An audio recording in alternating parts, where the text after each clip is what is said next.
அனுப்பிட்டாங்க.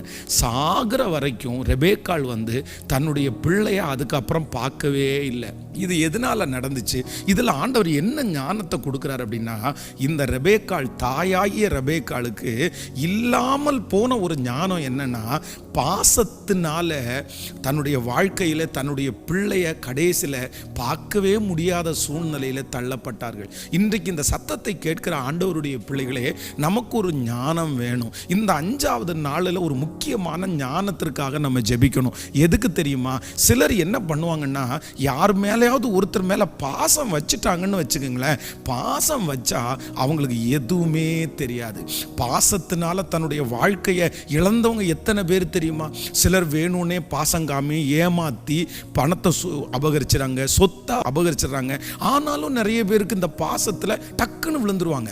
யாராவது ஒருத்தர் பாசம் காமிச்சாங்கன்னா விழுந்துருவாங்க, பாசமாக பேசினாங்கன்னா